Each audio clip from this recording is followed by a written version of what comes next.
Hey guys, இந்த வீடியோவில் நான் என் பாப்பாவோட Chennai to Nagercoil 4 days trip plan பண்ணியிருந்தேன். அதுக்கு பாப்பாவுக்கு என்னென்ன திங்ஸ்லாம் பேக் பண்ணியிருக்கேங்கிறத உங்களுக்கு காட்டுறேன்.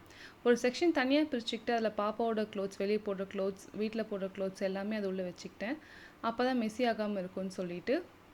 அண்ட் இன்னொரு செக்ஷனில் பார்த்தீங்கன்னா பாப்பாவோட டாய்ஸ் எல்லாமே வச்சுக்கிட்டேன்.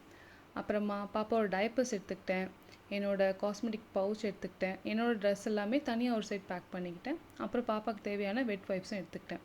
நான் வந்து 20 kg சூட்கேஸ் எடுத்துக்கிட்டேன். அப்போ தான் கொஞ்சம் ஸ்பேஷியஸாக வச்சு எடுத்துகிட்டு போகிறதுக்கு ஈஸியாக இருக்குன்றதுனால நான் 20 kg சூட்கேஸ் எடுத்துக்கிட்டேன். டயர் ஏசி புக் பண்ணியிருந்தோம். அவளுக்கு தேவைப்படுற குல்லா, ஜாக்கெட், அப்புறமா எக்ஸ்ட்ரா பெட்ஷீட்ஸு, ஸ்வாடல் கிளாத் எல்லாமே பேக்கில் ஹேண்டியாக வச்சுக்கிட்டேன். அப்புறம் ஃப்ரண்ட்டில் பார்த்திங்கன்னா பாப்பாவுக்கு தேவைப்படுற எக்ஸ்ட்ரா ஸ்மால் டவல்ஸ், அதுக்கப்புறமா அவங்க வாயை துடைக்கிறதுக்காக வாஷ் கிளாத்து, அப்புறமா பிப் எடுத்துக்கிட்டேன் சாப்பிடும்போது போடுறது. அண்ட் தென் அவங்களோட டாய்ஸ் எடுத்துக்கிட்டேன் ட்ரெயினில் யூஸ் பண்ணுறதுக்காக.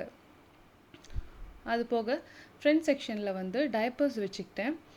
அப்புறமா அவங்களுக்கு தேவைப்படுற சாக்ஸ் அண்ட் ஷூஸ் எடுத்துக்கிட்டேன். அப்புறம் எங்கள் பாப்பாவுக்கு வந்து நாங்கள் தலைக்கு வந்து பச்சைப்பயிறு பவுடர் யூஸ் பண்ணுவோம், அதை எடுத்துக்கிட்டேன். அப்புறம் அவளோட பாடி வாஷும் எடுத்துக்கிட்டேன்.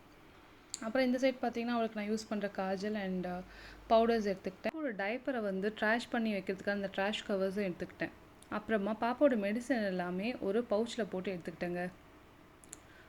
அவளுக்கு தேவைப்படுற எல்லா மெடிசன்ஸும் எடுத்துக்கிட்டேன். அப்புறம் அங்கேருந்து வீட்டிலேருந்து கிளம்பி போயிட்டு வி ரீச்ட் எக்மோரில் போயிட்டு ஏர்லியாகவே போயிட்டோம்.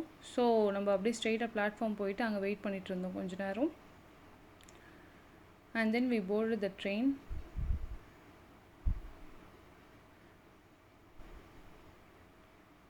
நாகர்கோவில் போய் சேர மார்னிங் 4:30 ஆகிடுச்சு. அப்புறம் எங்கள் வீட்டுக்கு அரௌண்ட் ஒரு 5:30க்கு போய் சேர்ந்துட்டோங்க.